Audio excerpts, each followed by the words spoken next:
Mr. Zubi. Good evening, ladies and gentlemen, and fellows of the Academy. I wish to thank the organizers of this conference for inviting me to make this presentation, and our gracious host from Turkey for the very generous hospitality. I'd like to take this opportunity to acknowledge the contributions of Professor Ihsan Dogramachi, our gracious host tonight. His vision, his dedication, his contributions to science and to learning, the pursuit of knowledge, are clearly evident when we look around us at this university complex and the hotel, something that he built up from scratch. I hope he and others will not mind if I take the liberty to dedicate my talk to this grand young man of science and learning, Professor Ihsan Dogramachi.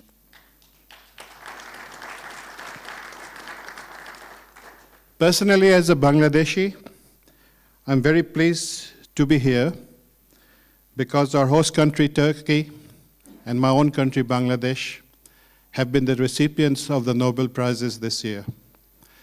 And I really hope, and I earnestly hope, that in the not-too-distant future, it'll be our scientists from the OIC countries who will win Nobel Prizes in science fields while working in their own countries.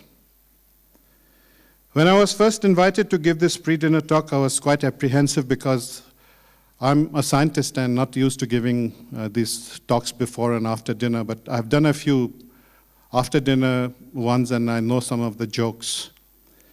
But this is the first time I'm giving a pre-dinner one, and after watching the dervishes whirling yesterday, I'm really worried what I'm supposed to do. At one stage, I was tempted to borrow their robes and keep it just in case you people got very bored. Anyway, Mr. Zubi really put the fear of God into me because he rang me in Melbourne and he says, "Oh, we have selected your talk for a pre-dinner session, and you must make it very colorful and you must be very entertaining." Now, this was a big problem because I got out of the first one by saying that if I make my slides very colorful, then nobody will listen to what I have to say. So he agreed with that. But how to make my presentation entertaining to a mixed audience like this really stumped me, because my dear wife of 35 years keeps on reminding me that I have no sense of humor, and I believe her. And yesterday, after our Nobel laureate gave his lecture and somebody talked about the cloning, therapeutic cloning of human organs, a physicist friend of mine, who, because I do gene cloning, he thinks I'm an expert in human cloning, asked me, when will it be then that we will be able to clone human beings? Well, I will not bother to tell you the answer because it won't be appropriate. But what I'll tell you is that it set me thinking. And I thought that it would be a wonderful idea if I could clone myself. Then I could be sitting there with you and let my clone work up here and make a fool of himself instead of me doing it.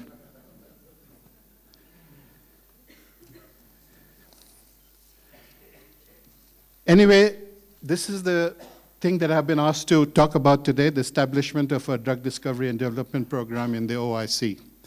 And I promise you that I won't show you a single science slide or data slide, and I'll keep this very short because I realize that the only thing that stands between me and the food is Mr. Zubi. I will steer clear of scientific details as these are adequately covered in a manuscript that I have given to the IAS, and hopefully it will be part of the proceedings of this conference. The theme of this conference is, and I'll really talk about societal and developmental issues that are reliant on science and technology. The theme of this conference is higher education, excellence for development in the Islamic world. During this conference, we have already heard many distinguished scholars, and we'll hear more of that, talking about higher education excellence in the context of their own institutions and in the context of different countries in the Islamic world. But without sounding impertinent, can we ask ourselves, is there a single country in the whole Islamic world that has an university that ranks among the first 100 or even the first 200? I would venture to say that it is not so. But I'm very pleased to know that a university like Bilkent has set itself the task of being within the first 15. And unless we aim high like that, we will not achieve anything. The reason why there isn't any really world-class university in the OIC is because to be excellent in education, you have to be excellent in science and research. And it is vice versa. And unless we build the science and technology and the research capacity in our universities, we will not ever have an excellent university of world class. So we have to really rely on having a world-class research in some areas of need and areas of strength in our own region. But is that a reality in the Islamic world? How many OIC countries can actually achieve these objectives on their own? My talk will concentrate on issues relating to capacity development, and I will not talk about higher education by itself, and scientific proficiency. And I'll describe the situation that pertains in my own discipline of molecular biosciences and medical biotechnology. And what I'm going to talk about is from a personal experience of having lived and worked in 4 different continents and many countries, having worked in the most advanced labs in the West, and in the last 10 years having spent a lot of time in the third world and especially the least developed countries of Asia and Africa. So this is a personal perspective.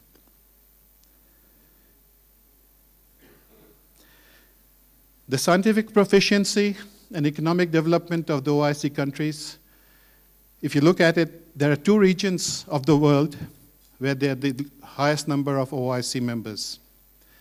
The first region which extends from Malaysia and Indonesia in the east and extends up to Morocco, contains North Africa, the Middle East, Central and Southern Asia. There are 30 OIC member countries, but each and every country is scientifically lagging. And 3 of those, including my own country, unfortunately, Bangladesh, is included among the least developed. Then there is another region which is not usually seen as an Islamic region, but if you look at it, Sub-Saharan Africa, out of 45 countries, 22 are OIC members, and each and every one of them is scientifically lagging. And 18 out of these 22 countries in Sub-Saharan Africa who are OIC members are also the least developed. So the OIC and the Islamic Development Bank and COMSTEC must pay more attention to that region. And it is not unknown to everybody that wealth, resources, and scientific proficiency are unevenly distributed. If you look at my own country, I can tell you that there are a lot of UNICEFs, even among the science. But we don't have the resources to do the sort of biomedical research that needs to be done. And I would say the similar for another least developed country in Africa like Sudan. And there are countries in the Middle East who are floating in oil and have got money, have all the money to import whatever they like, import technology, but will not give any money to their own country or to others to do research. And that must change. In this whole region of the Islamic world, there's not a single country that is economically developed, and not a single country that is scientifically advanced. There are only 2 countries in this whole region, India and South Africa, which can be considered as rapidly advancing and scientifically proficient, but they are not OIC members, but they have substantial Muslim populations. In India, you have more Muslims than most countries in the world. So it is not sensible to leave them out. In the area I'm going to talk to you about drug discovery and development, neither of these 2 countries need us, but we need them because they have the scientific capabilities and the training facilities that would be useful to us. So we should be working with them. Now, again, this is from my own on experiences in working in the developing world in the last 10 years. And it's quite clear that research outcome and productivity are severely affected by a number of factors. First is that there is very little funds for R&D and almost none for strategic initiatives. Private sector funding is almost nil.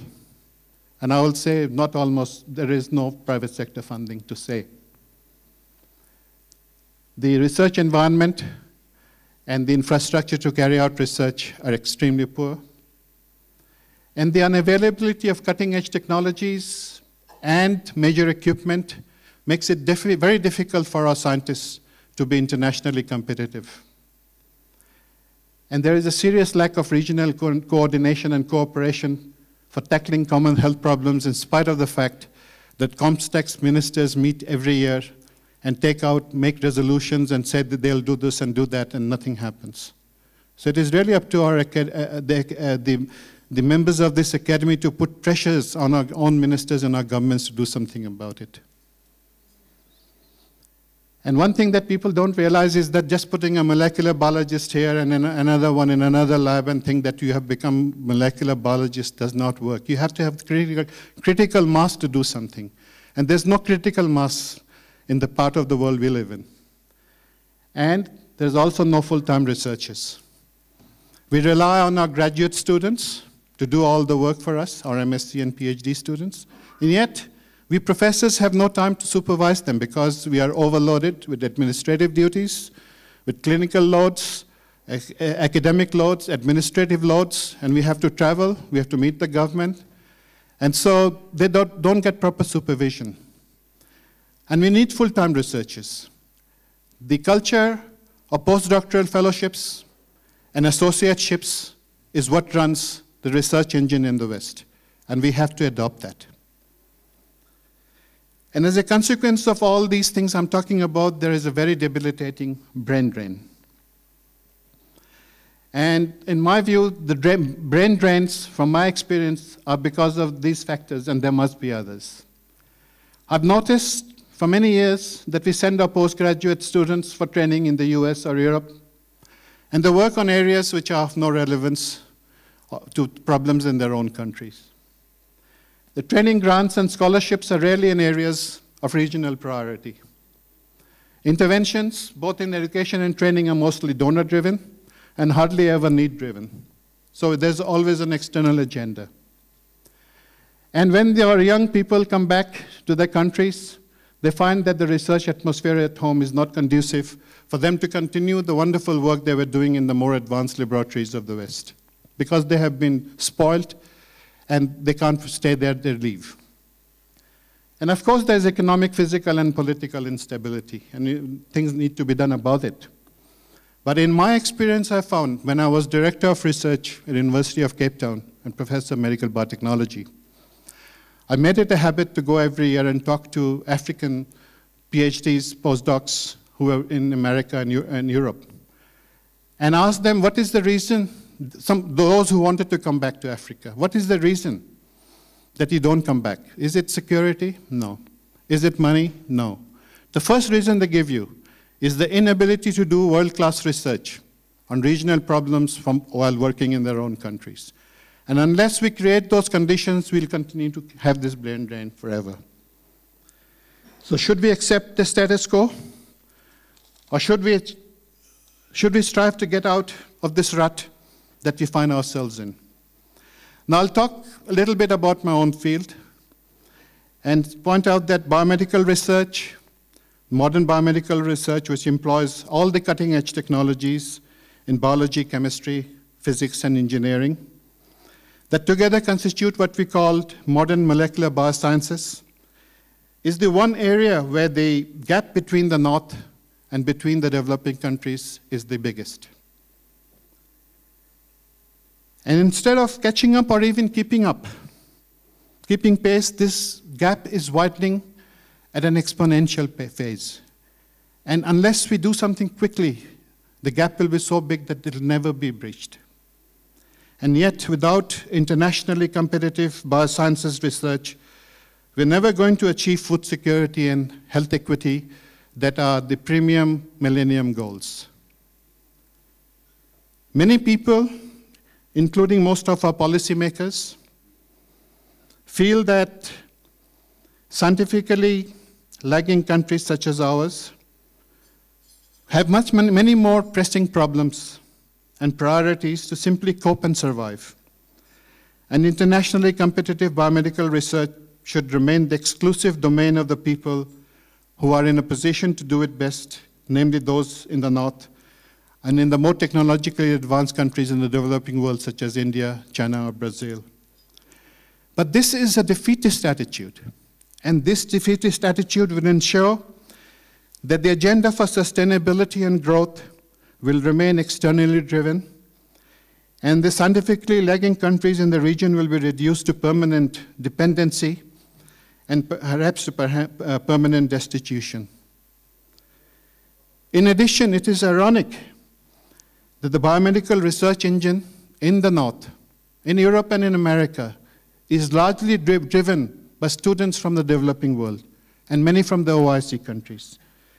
And yet, it is our expatriate scientists who are creating wealth in the West instead of working in their own countries. And when will we ever wake up? The current state of biomedical and biosciences research in the OIC country is no doubtedly alarming, but these trends are not irreversible. Some encouraging developments have taken place in the most scientifically advanced, rapidly advancing countries of the developing world, where it has been quite clear that national will and pride, visionary leadership, and the nurturing of scientific talent can turn the tide. Good examples are India, Brazil, China, South Korea, and to a lesser extent, Chile, Cuba, Mexico, and Singapore. This has been possible because of the vibrant and supportive research atmosphere that now prevails in some of the more scientifically advanced and rapidly advancing countries of the developing world. And the scientifically lagging countries of the OIC can learn from these. And already we see some encouraging signs that the governments of our host country, Turkey, Pakistan, Malaysia, and a few others have started to put in more money. But I believe that throwing money at people does not achieve anything. Just because you send out thousands of people to do a PhD and you spend so much money doing this and that, and hope that something will come out of it, you are just going to waste money. You have to have a structured plan.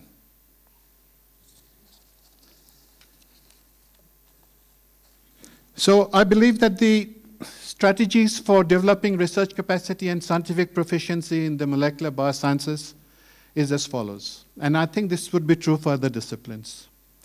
We have to have a locally driven R&D agenda for tackling regional problems. Till now, most of the agenda is driven from outside. That's because that's where the money comes from and that's where the assistance comes from. We have to establish and foster regional R&D partnerships in focused areas of research where we have common interests. There has to be a transformation of research culture with increased emphasis on intellectual property development and the commercialization of research and multidisciplinary and multi-institutional collaboration. Those days are gone when you could call yourself a biochemist or a chemist or a botanist or a zoologist. Those days are gone. No research these days can be done unless it is multidisciplinary, unless more people get together. And we have to learn to do that. Most of our attention has been in collaborations with the North. But I think it is now time to have South-South collaborations between centers of excellence in different parts of the OIC. So different groups have different strengths, get them together, and the total will be much bigger than when they're alone. And we have to try and have higher education and training in technologically more advanced countries because it is more appropriate. This is what you require. They have common interests. It's much cheaper. It's much easier. But the culture of having to go to the West is very strong, and it will take some time. But that is very important. And TWAS is already doing that. A number of countries are giving out hundreds of postdoctoral fellowships and PhD scholarships, countries like India and Brazil and China, and a few other countries. And we should take advantage of that.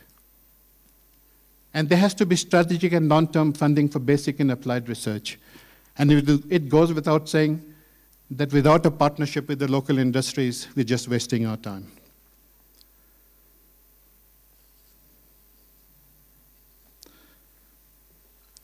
It is not practical for these scientifically lagging countries in the OIC to compete with the rest of the world in everything. I believe that we should pick a small number of major projects in the different disciplines and put all of our efforts to become world-class in those. And this should be something which is of very great importance, where we have a niche advantage, and where it is possible for us to build not from scratch, but from existing strength.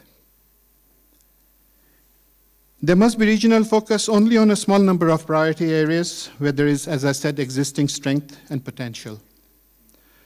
One such area, which would find immediate participation from all countries in the OIC, is the use of the abundant flora and fauna, our biodiversity, and traditional knowledge. We have very strong traditions in the different parts of the OIC. And we could join them together for the development of new drugs, targeted to the critical healthcare problems of the region. Countries in the Islamic world are endowed with unique and rich flora and fauna, and a wealth of indigenous traditional knowledge. So why is it that countries in our region fail to exploit the abundant biota and develop and produce new and essential drugs required for our own healthcare needs? And why have they failed to use this as a vehicle for the economic development of the region? The simple answer is that within the Islamic world, the scientific and technical base required for this initiative is grossly inadequate, and there is a serious lack of capacity, infrastructure, and available funds. And I'm not even talking about clinical trials and commercialization. Even the R&D that precedes clinical trials, the preclinical research, we don't have the capacity to do that.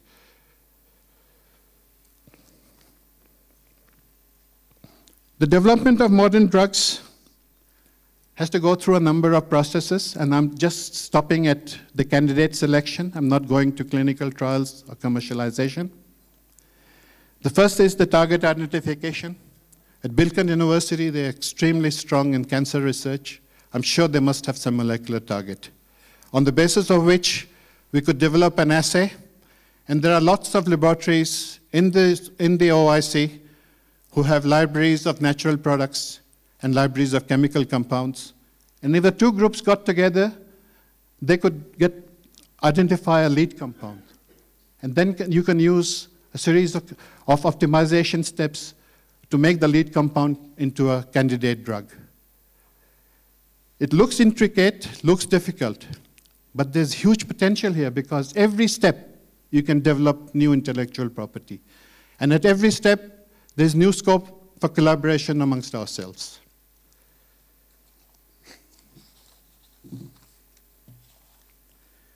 Modern biochemical research, biomedical research required for drug discovery and development, as you can see here, is dependent on multidisciplinary research teams consisting of expertise and facilities in various branches of biology, chemistry, physics, and engineering, as you can see here. And scientists working in isolated areas cannot do that. But if they get together, they will have the critical mass, and they will gain access to cutting-edge laboratory facilities if South-South collaboration in strategic areas are established. The existing expertise and infrastructure within the region could be coordinated to form the nucleus of a drug discovery and development program, which could be the launching pad for regional sufficiency in the critically required medicines, and to create employment opportunities for the trained manpower.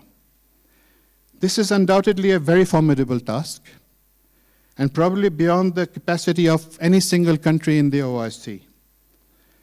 But together we could do it.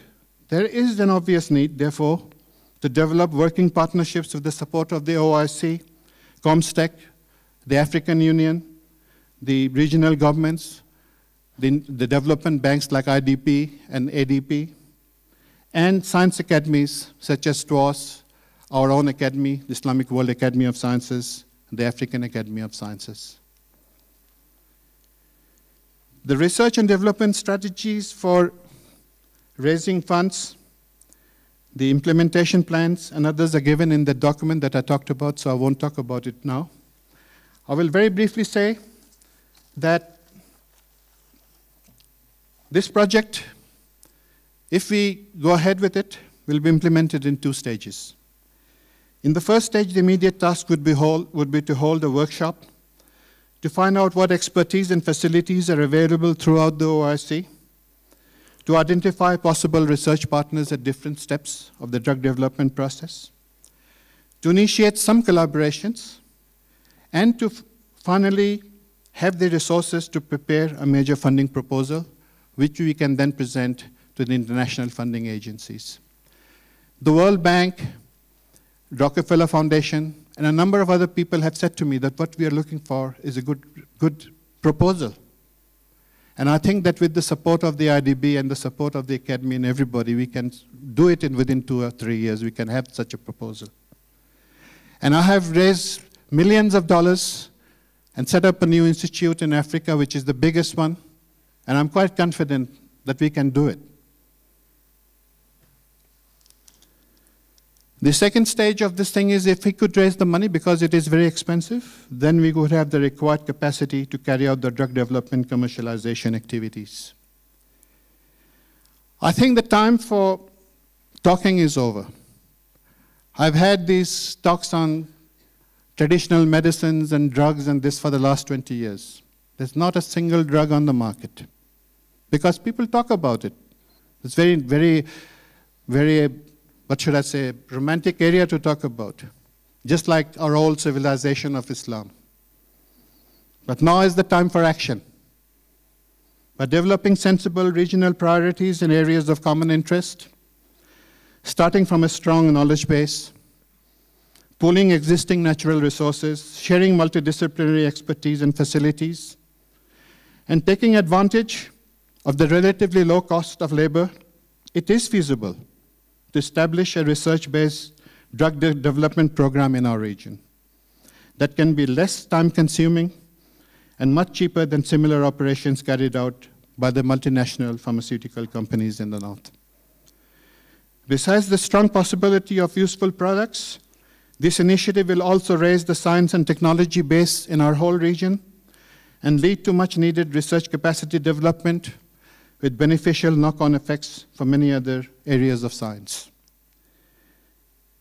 This project will require excellence and sophistication in research that is rarely seen in the Islamic world. The objectives may appear ambitious and optimistic, but they are achievable. And just to show you what the aims are, the establishment of a drug discovery and development program, which is based on existing strengths and resources. I'm not saying that we start from scratch. We try and find out where are the strengths, where are the complementarities. Because we have indigenous knowledge, we have the traditional medicines, so it will be easier to produce a drug. We have the regional flora and fauna and the biodiversity. And if you talk to these isolated groups, they will tell you that they are willing to work together in the multidisciplinary collaboration between the research, different groups and centers of excellence. A center of excellence is like the one we have seen at this university. I have seen this is a potential center of excellence. And we have to find others, and there are others. But the biggest strength of this project would be that we'll be combining strengths in traditional knowledge with modern molecular biosciences to produce new drugs. And the major objectives of this would be to the new and improved drugs against infectious diseases and non-communicable diseases that are causing havoc in our communities, and also region-specific and neglected diseases of the poor. The other objective would be capacity development through consolidation and strengthening of existing expertise and facilities, and the strengthening and setting up of centers of excellence, regional technology and training hubs, so that the other research groups around the area can use that for their training and getting better. And through focused multidisciplinary collaboration between research groups, which have complementary expertise and facilities. And if you do all that, there'll be improvement of research proficiency because you'll have increased research productivity. Technologies that you didn't have, the expertise you didn't have, you're bringing together, and you will have many more publications. You will develop more intellectual property, and this will lead to commercialization of research, and that will lead to training and deployment of the scientific manpower. And the final goal of this project would be the establishment of a research-based pharmaceutical industry in collaboration with the local industries for regional healthcare priorities. There are lots of diseases for which the drugs will never be produced in the West because it will not make money. And unless we do it, nobody will do it. And maybe we'll have to have collaborations with the UN, with the WHO, and others. But first of all, we have to work with ourselves. Such a research-based pharmaceutical industry in our region will provide training partnerships and support of research at academic and research institutions, and our academics will also be able to go and learn from them. And this will lead to employment of the trained manpower, and hopefully it will lead to sustainable development. Now, as I said, the objectives may appear ambitious and very optimistic, but I'm sure that they are achievable. Because in my own life, I have produced 2 drugs right from the beginning and taken it to the last stage and commercialized it. And I know that even though I did those in the West, I know that by combining our strengths, we will be able to do it. In any case, there is no other option but to try. And what is required for success is the will to succeed and unity of purpose among the scientists and governments of the OIC countries. And we owe it to the next generation. Thank you very much.